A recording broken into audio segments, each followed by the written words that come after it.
नमस्ते, आप सभी का स्वागत है मेरे इस चैनल में चिराग एस्ट्रोलॉजी। और हम मई मंथ की बात कर रहे हैं। तो मई महीना कैसा रहेगा उसमें हमने कन्या तक बात की थी। अब हम बात करेंगे तुला के लिए और वृश्चिक के लिए। लिब्रा, तुला राशि और लग्न दोनों के लिए है, लेकिन लग्न को ज़्यादा इम्पोर्टेंस दीजिएगा। और जो ग्रह हैं वो स्थिति अनुसार मेष में है। मई महीने में राहु, गुरु, सूर्य और बुध वो मेष में रहेंगे।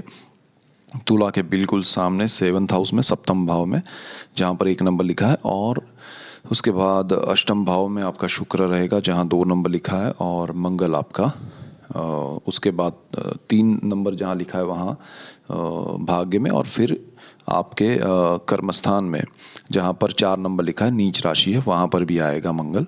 और शुक्र मंगल, फिर शुक्र के भी ट्रांजिट हो रहे हैं पूरे महीने में, और वो भी ट्रांजिट करके मिथुन में जा रहे हैं। फिर 30 मई को आ रहे हैं आपके मंगल के पास, नीच राशि में जहाँ मंगल है। तो नीच का मंगल है, उस पर मैंने वीडियोस बनाए। राहु गुरु का चांडाल योग शुरू हो गया है, उस पर भी मैंने वीडियोस बनाए। आप पहले से उसमें जानकारी रखे, समझ में आए, इसलिए मैंने ऑलरेडी दे दिया है। फिर भी आपने नहीं देखा है तो वो देखिए। और ये देखने से पहले कुंडली कैसे देखे, पार्ट 1 सिर्फ मेरा देखेंगे तो आपको ये भी पता चलेगा कि आपका लग्न कौन सा है, राशि कौन सी है, ग्रह क्या है, कुंडली क्या है। बेसिक चीज़ें आपको ईजी वे में समझ में आ जाएगी, मैंने उसमें ड्रॉ करके बताया। तुला के लिए अगर हम बात करें तो यहाँ सप्तम भाव जो है वहाँ पर ये सारे ग्रह इकट्ठे हो रहे हैं। तो उनको सबसे बड़ी बात यह है कि ये स्थान जो है पार्टनरशिप का है, लाइफ पार्टनर का है। अब यहाँ पर अकेला राहु था, अकेला बुध था। बुध राहु कॉम्बिनेशन अच्छा होता है, लेकिन आपके पर्सनल चार्ट पे भी डिपेंड करेगा कि आपके 7th हाउस में ऑलरेडी कौन से ग्रह हैं। और उसके साथ साथ अब ये राहु ट्रांजिट करके वहाँ आया हुआ था, बुध भी आया हुआ था, अब गुरु भी आया है, सूर्य ऑलरेडी आ चुके हैं। सूर्य आधा मई महीना वहाँ रहेंगे, ऑलमोस्ट 15 डेज ऑफ मई। तो राहु गुरु का चांडाल योग, सूर्य राहु का ग्रहण योग यहाँ मई महीने में ज़्यादा दोनों के इफेक्ट मिलेंगे। आपको अपने लाइफ पार्टनर के लिए कुछ सोचना चाहिए कि भाई उनके बारे में जो भी अगर उनको कोई प्रॉब्लम्स है हेल्थ वाइज, या उनको कोई फाइनेंशियल प्रॉब्लम्स है, या उनको किसी भी प्रकार के एनी काइंड ऑफ उनका स्ट्रेस है, तो वो क्या है वो समझना चाहिए। और उसके लिए आप क्या कर सकते हैं उनको हेल्प, वो सोचना चाहिए। This is the biggest remedy. मैंने इसलिए सबसे पहले ये चीज़ बता दी, क्योंकि वो कहीं ना कहीं स्ट्रेस में होंगे, कहीं ना कहीं स्ट्रेस का इफ़ेक्ट उनके बॉडी पे होगा, और वो चीज़ आपको समझनी पड़ेगी। और आपकी ओर से उनको सपोर्ट हो सके उनका कीजिएगा। दूसरी चीज़ यहाँ पर, ये तो जिनकी शादी हो गई है, काफ़ी समय हो गया है, उनके लिए है। लेकिन जिनकी शादी नहीं हुई है तो यहाँ पर कुछ प्रॉब्लम्स आ सकते हैं, कुछ हर्डल्स आ सकते हैं कि आपकी शादी में कुछ रुकावट आ सकती है, या फिर टाइम डिले हो सकता है, कुछ भी। तो वो चीज़ से डरना नहीं है, लेकिन उसको एक्सेप्ट करना है कि भाई ये होगा। और ये योग में अगर डिले हो रहा है तो ठीक ही है, बट उसके अपोजिट जाकर, मतलब उसका विरोध करके आप शादी करिएगा मत। रिश्ता अगर तय नहीं हो रहा है तो चिंता मत कीजिए, ये समय में अगर नहीं हो रहा है तो ना हो, वो ज़्यादा बेटर है। यहाँ पर आपको अपने लाइफ पार्टनर से, कभी बहुत सारे लोगों के पर्सनल चार्ट ऐसे होंगे, तो वहाँ पर ये भी चीज़ होगी कि लाइफ पार्टनर जो है उनसे आपको स्ट्रेस भी मिलेगा। और उनकी जो सच्चाई है, उनका जो रियल स्वरूप है, वो आपके सामने आएगा। तो वो चीज़ भी आपको कहीं ना कहीं हर्ट भी करेगी। एक तरफ आपके चार्ट के हिसाब से, आपका पर्सनल जो चार्ट है उस हिसाब से आपके लाइफ पार्टनर के लिए आपको केयर भी करना है। दूसरी तरफ कुछ लोगों के चार्ट ऐसे होंगे जिनको उनके पार्टनर की वजह से स्ट्रेस भी मिल सकता है, धोखा भी मिल सकता है, तकलीफ भी हो सकती है। तो ऐसा भी होगा बहुत सारे लोगों के लिए। ऐसे भी लोग होते हैं जिन्होंने डिवोर्स के केस फाइल किए हुए लेकिन नहीं हो रहा है, तो ये समय में वो चीज़ हो सकती है। मतलब दोनों पार्टी चाहती है कि वे डिवोर्स चाहिए, तो ये समय में ये पॉसिबल बनेगा। तो शायद उनके लिए वो अच्छा हो, ऐसा वो सोचें, तो वो हो सकता है। और बहुत सारे लोग जो नहीं चाहते हैं उनके लिए भी ये सिचुएशन क्रिएट हो सकती है, तो थोड़ा ध्यान रखिएगा। बट ओवरऑल यहाँ पर आपके चार्ट में तुला लग्न है, आपके लाइफ पार्टनर के चार्ट में कोई और लग्न है, तो ये चीज़ बैलेंस भी होगी तो कहीं ना कहीं ये स्ट्रेस क्रिएट होगा और फिर चला भी जाएगा, लेकिन ये आपको तकलीफ भी देगा। तो वो चीज़ थोड़ा ध्यान रखिएगा। मई महीने में ज़्यादा इफेक्ट इसलिए है क्योंकि सूर्य यहाँ पर है साथ में, राहु गुरु के साथ, तो सूर्य राहु का ग्रहण योग आपके लिए नेगेटिव रिजल्ट्स ना दे। दूसरी चीज़, यहाँ बिजनेस पार्टनर का भी स्थान है, तो आपका जितना आपका कोई भी अगर आप बिजनेस नहीं कर रहे हैं तो ये महीने में कुछ मत कीजिएगा। पार्टनरशिप की मैं बात कर रहा हूँ, पार्टनरशिप में बिल्कुल कुछ मत कीजिएगा नया। पुराना कुछ अगर आपने शुरू किया हुआ है ऑलरेडी तो उसमें फिर ध्यान रखना पड़ेगा। कहीं ना कहीं या तो देखिए संभावनाएं क्या हो सकती है कि आपके पार्टनर्स जो है उनसे कहीं ना कहीं अनबन हो सकती है, कहीं ना कहीं प्रॉब्लम्स आ सकते हैं, कहीं ना कहीं डिस्प्यूट क्रिएट हो सकते हैं, कहीं ना कहीं डिस्टर्बेंस या कहें कि दूरी हो सकती है, डिस्टेंस क्रिएट हो सकता है। अब उसके रीज़न ये अच्छे या बुरे वो डिपेंड आपके पर्सनल चार्ट पे भी करेंगे, आप दोनों की दशाओं पे भी करेंगे। यहाँ पर सेपरेशन या टेंशन का योग ज़रूर है। अब वो किस रूप में होगा वो आपके चार्ट के हिसाब से डिसाइड होता है। तो यहाँ पर आपका दोनों का हो सकता है कि आपके पार्टनर या आप दो में से कोई एक अपना कुछ आगे बढ़ने के लिए आप पार्टनरशिप छोड़ रहे हैं। हो सकता है दोनों के बीच कोई बात को लेकर अनबन हुई इसलिए पार्टनरशिप छूट सकती है। हो सकता है कि आपके पार्टनर्स जो हैं उनको जो आप समझते थे, जितना अच्छा समझते वैसे ना हो, या आपको उनका सपोर्ट की ज़रूरत अब ना लग रही हो, ऐसा भी हो सकता है। हो सकता है कि वो आपके साथ और किसी को पार्टनर बनाना चाहते हैं और जो आपको पसंद नहीं है, तो वो चीज़ भी हो सकती है, एनी रीज़न। बट यहाँ पर कुछ ना कुछ होके ब्रेक होगा। सो ये चीज़ ध्यान रखिएगा। इसके बाद यहाँ पर ये जो ग्रहण योग है और ये जो चांडाल योग है, उसके अलावा गुरु और राहु की दृष्टियाँ, अब बेनिफिट यहाँ ये भी है कि गुरु जहाँ राहु दृष्टि कर रहे हैं वहीं पर गुरु दृष्टि करते हैं। तीस जहाँ बैठे वहाँ से 5वीं 7वीं और 9वीं दृष्टि दोनों करते हैं। तो राहु अब तक अकेले दृष्टि कर रहे थे तो वो चीज़ आपके लिए नेगेटिव थी। अब गुरु की भी दृष्टि मिल रही है तो वो चीज़ पॉजिटिव भी होगी। तो गुरु की भी दृष्टि का बेनिफिट मिलेगा यहाँ पर आपको। और गुरु जो है वो आपके लिए बहुत अच्छे स्थानों में दृष्टि कर रहे हैं। जहाँ बैठे वहाँ से 5वीं 7वीं और 9वीं दृष्टि तो आपके 11th हाउस पे, आपके फर्स्ट हाउस पे, यानी कि आपके लग्न पे, आपकी राशि पे अफेक्ट करेंगे दृष्टि करके। और आपका 3rd हाउस, तो आपकी इनकम बढ़ेगी, आपका सोर्स ऑफ इनकम खुलेगा आपके लिए, इनकम का एक नया ज़रिया खुलेगा और बहुत अच्छा होगा उसमें। अगर आपकी इनकम कम है तो बढ़ेगी, इंक्रीमेंट होगा, बिजनेस में बेनिफिट होगा। आप विदेश प्रवास करना चाहते हैं, घूमने जाना चाहते हैं, आपका कहीं ना कहीं ट्रैवलिंग होगा, बहुत अच्छा होगा। यहाँ आपको गुरु मोरल सपोर्ट करेगा, आपका माइंड एकदम रिफ़्रेश होगा, आपको मेंटली बहुत स्ट्रॉन्ग फील होगा, वो चीज़ आपके लिए बहुत अच्छी है। और यहाँ गुरु जो है वो आपके लिए आपके विचारों में परिवर्तन लाएंगे और वो बेस से होगा, आपका स्ट्रॉन्ग एक बेस बनेगा।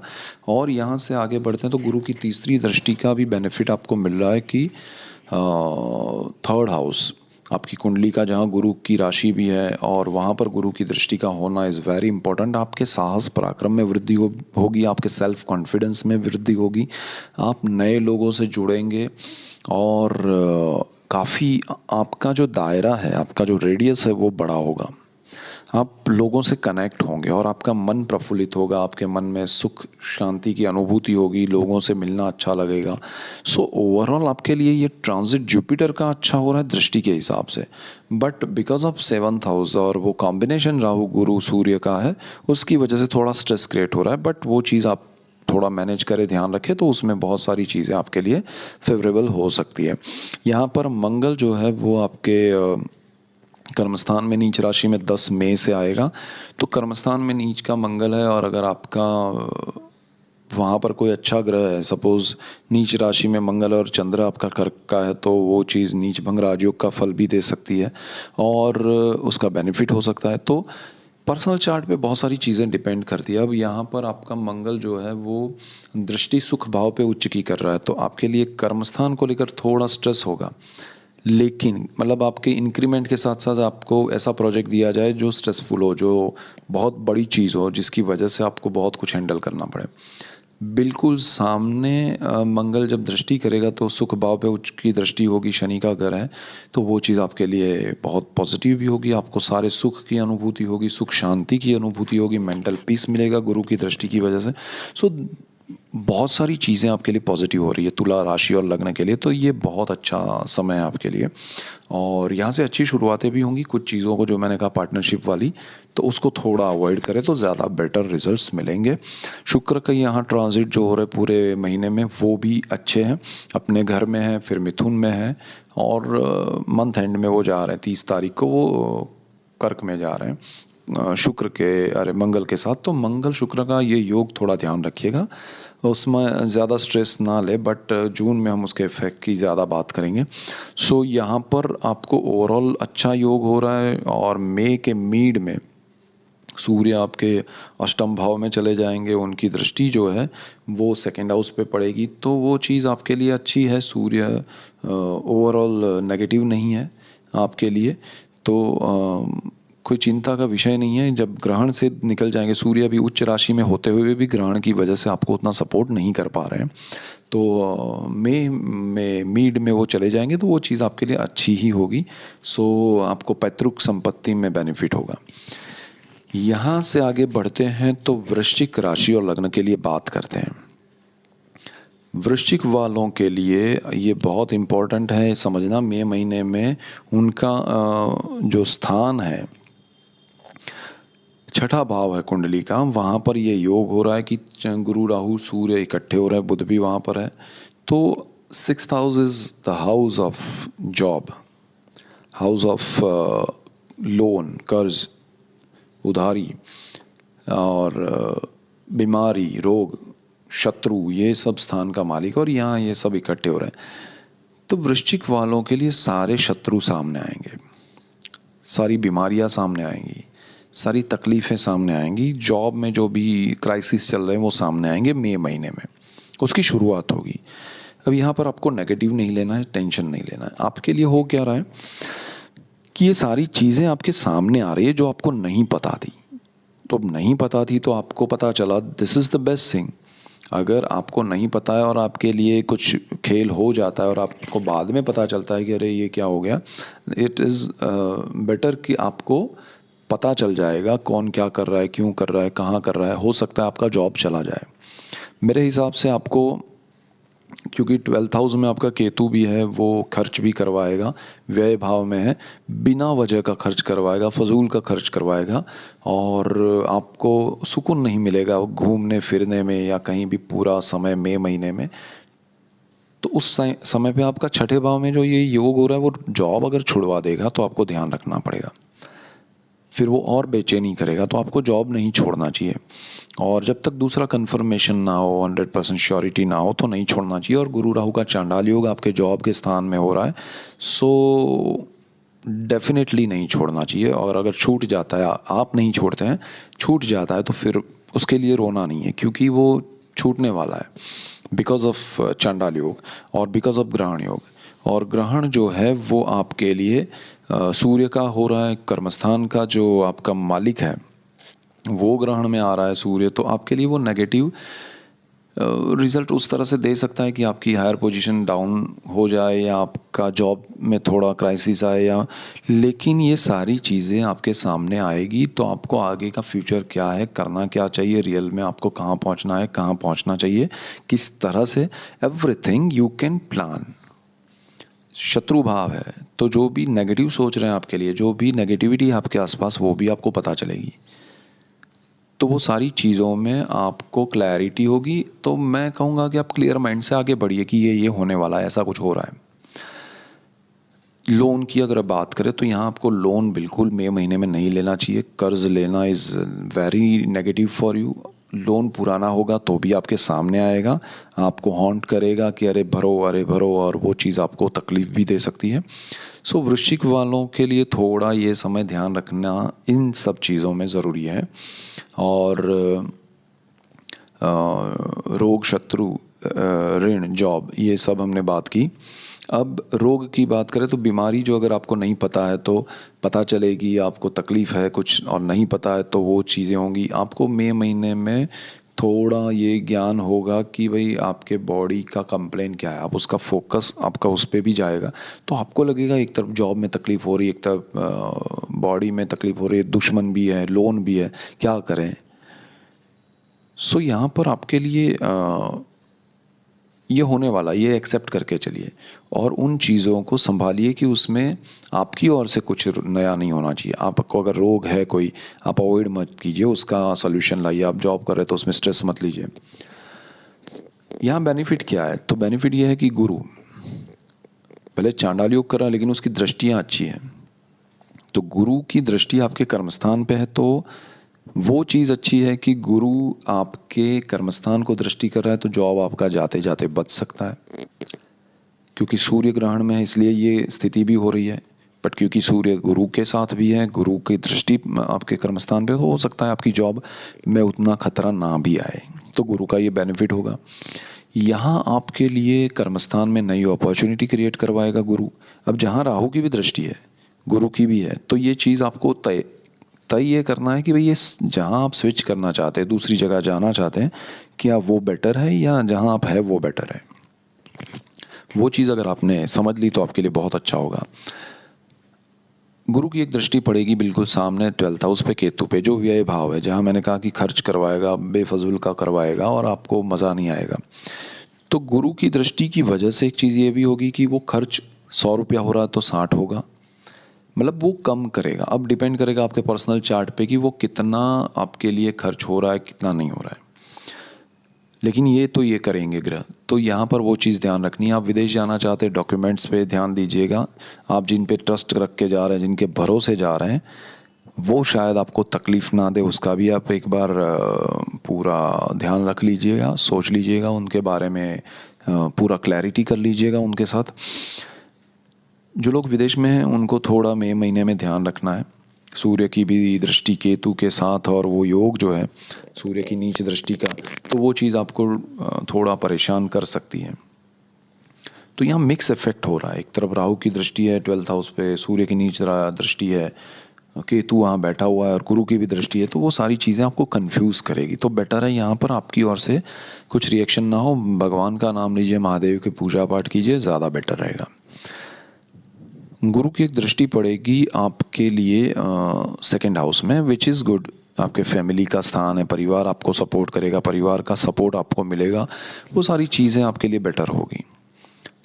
तो थोड़ा ये आपको बेनिफिट मिलेगा। सेविंग्स आपके थोड़े, अगर जो व्यय भाव में हो रहा है तो व्यय की जगह पर गुरु आपको थोड़ा, जैसे मैंने कहा 100 रुपया खर्च होने वाला है तो 40 रुपया आपका सही दिशा में लगवा देगा। तो 60 रुपया आपका खराब मतलब चला गया, लेकिन 40 रुपया आपका बचाएगा, सही दिशा में वो इन्वेस्ट करवाएगा। तो वो सारी चीज़ें आपके लिए बेनिफिशियल रहेगी। दूसरी तरफ आपके दूसरे जो ग्रह हैं मंगल वगैरह, तो मंगल 10 मई से नीच राशि में जा रहे हैं, कर्क में। तो वो जो है मंगल आपका नीच राशि में जहाँ जा रहा है, कर्क में, भाग्य स्थान में जा रहा है। तो भाग्य आपका जो है कहीं ना कहीं आपको जो बेनिफिट हो रहे हैं, अपने आप हो रहे हैं, वो रुक जाएंगे। जो भाग्य से मिल रहा है वो थोड़ा हड़बड़ाहट हो जाएगी, गड़बड़ी हो जाएगी, और आपको कहीं ना कहीं ये लग रहा है कि ईजी हो रहा है सब कुछ। तो मंगल यहाँ पर नीच राशि में है, तो मंगल का स्वभाव अग्रेशन का है, आपके रिएक्शन अग्रेशन वाले होंगे। अब वृश्चिक वालों को प्रॉब्लम ये हो रही है काफ़ी समय से कि उनके ग्रह जो हैं वो ऐसे कुछ हो रहे हैं कि वो बेचारे परेशान हो रहे हैं। उनको लग रहा है कि अरे चिराग सर जो भी बता रहे हैं हमारे लिए नेगेटिव हो रहा है, नेगेटिव ही बोल रहे हैं। बट मैं, आप कोई भी वीडियो मेरा देखेंगे तो मैं जो रियलिटी है उसको मैं सामने रखने की कोशिश करता हूँ, ताकि आप क्लियर रहें कि ऐसा कुछ होने वाला है। वही रेमेडी मैं मानता हूँ। तो आप उन चीज़ों को फॉलो करें कि भाई ये करना है, ये नहीं करना है, और उसमें से जो हुआ, जो चीज़ें हो हमारे कंट्रोल में, उतना हुआ, नहीं हुआ तो वो चीज़ जो होने वाली है वो एक्सेप्ट करनी है। तो this is the best thing. तो मैं आपको उस तरह से बता रहा हूँ कि ये आपको खुश करने के लिए मैं कुछ नहीं कहूँगा। मैं जो सही है, जो आपको आपके लिए इफ़ेक्टिव हो, वो चीज़ मैं कहूँगा। तो आप को अभी नेगेटिव लग रहा है, लेकिन जिस दिन राहु का ट्रांजिट हो जाएगा, जिस दिन गुरु अकेला होगा, उस दिन आपके कर्मस्थान पे बहुत अच्छी दृष्टि भी होने वाली है। अक्टूबर की मैं बात कर रहा हूँ। मैंने ऑलरेडी गुरु राहु चांडाल योग के वीडियो बनाए, मैंने ऑलरेडी ये मंगल नीच राशि में आएगा तो क्या होगा उसके वीडियोस बनाए। आप देखिए उन सब चीज़ों को, मैं एडवांस में इसलिए दे रहा हूँ, लेकिन शायद लोगों को कुछ अच्छी चीज़ें सुनने में इंटरेस्ट है, लेकिन वो आने से पहले जो आ रहा है, जो चीज़ें नहीं अच्छी है वो भी समझ लेना चाहिए, ताकि हम मेंटली प्रिपेयर रहें। ये वृश्चिक के लिए थोड़ा समय ऐसा है, लेकिन ओवरऑल अच्छा भी है। मंगल उनका लग्नेश है और नीच राशि में है और भाग्य में जा रहा है, तो वो चीज़ थोड़ी आपको ध्यान देनी पड़ेगी। और आप ही की मेष, मंगल की ही मेष राशि है जिसमें ये ग्रहण चांडाल योग हो रहे हैं, इसीलिए वृश्चिक वालों को ज़्यादा स्ट्रेस है, तकलीफ है, कुछ ना कुछ टेंशन रहता है। तो वृश्चिक वालों के लिए ये समय ऐसा है, तो एक्सेप्ट कीजिए। और उसके अकॉर्डिंग मैं ये कहूँगा कि आप, मंगल है तो गणेश जी की पूजा कीजिए, महादेव का चांडाल योग ग्रहण योग है तो उसमें आप महादेव का पूजा पाठ कीजिए, मन शांत रखिए, मेडिटेशन प्राणायाम योगा कीजिए, उससे आपको बेनिफिट होगा। सो ये मेजर पॉइंट्स है। That's it for today. Keep watching Chirag's astrology. Thank you for watching. God bless you and goodbye. Thank you.